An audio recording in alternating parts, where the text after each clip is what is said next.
Good morning, sweet peas, or afternoon, or nighttime, depending on the day. So, this is my first attempt to show you a project via video, and I looked up a fun activity that I thought looked interesting. So, what you will need is a construction paper, a big piece, or you can even do a smaller piece. I thought it would be fun to move around, kind of a movement. So I wanted to use a big piece, maybe to get some of that energy out. Now, what's different about this paper is that it's going to have a hole in it, right in the middle.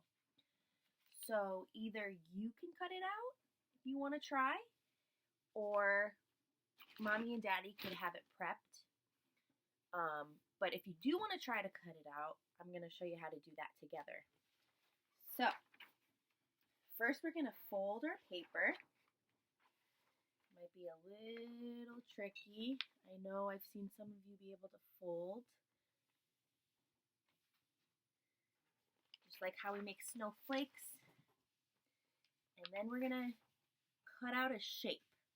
I want to do a circle because I want to echo it with more circles. Now, when you cut out your shape, and if you're going to use the scissors, remember to put your thumb to the sky and then 4 fingers underneath like this. We are always cutting away from our bodies.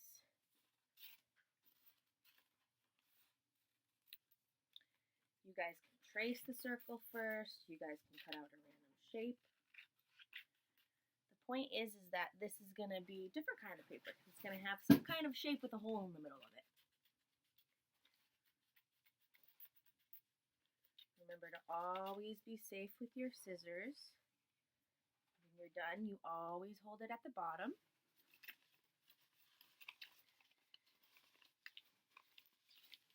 You can pause this and start it whenever you need to. For now, I'm going to go to this part. So you got your circle in the middle. Hi. And this is the fun part. This is called echoing, which is just making the same shape as the shape in the middle. So if you have a square, maybe you want to echo squares. When you take your crayon, you can try to do the tripod grip. But since this is kind of a movement game, maybe you want to try to hold it with a fist. And all you're going to do is swirl around and around and around. Whoops. If I can keep it on the ground. Woo!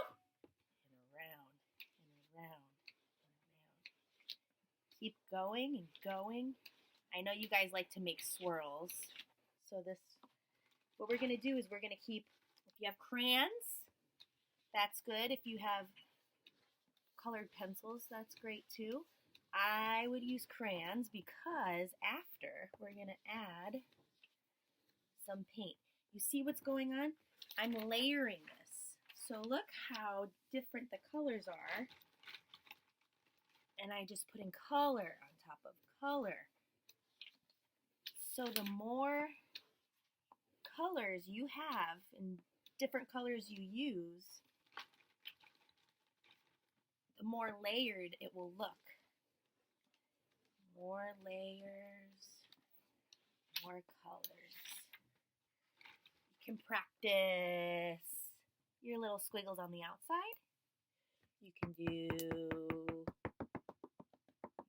echo by polka dots. Maybe you want to do squiggles all around. Squiggle, squiggle, squiggle. Whatever you decide to do, try to keep the movement of the shape. So if I were to do a triangle, I'd be going. A square, I would be.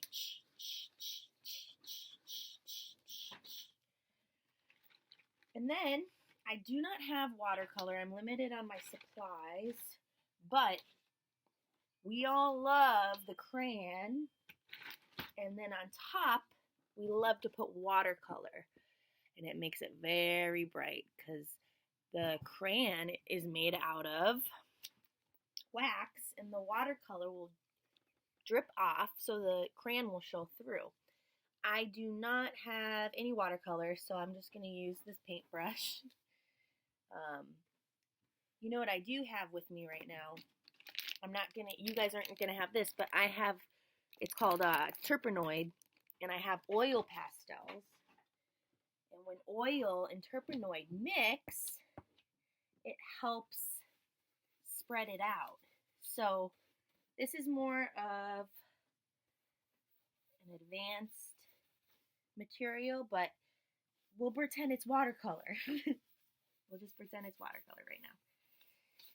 And then yours can look any way you want. At the end, maybe you want to put it away and add more later. But this is a super fun activity.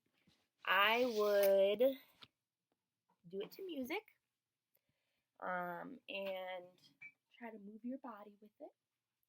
And the bigger the paper, probably the more fun it is.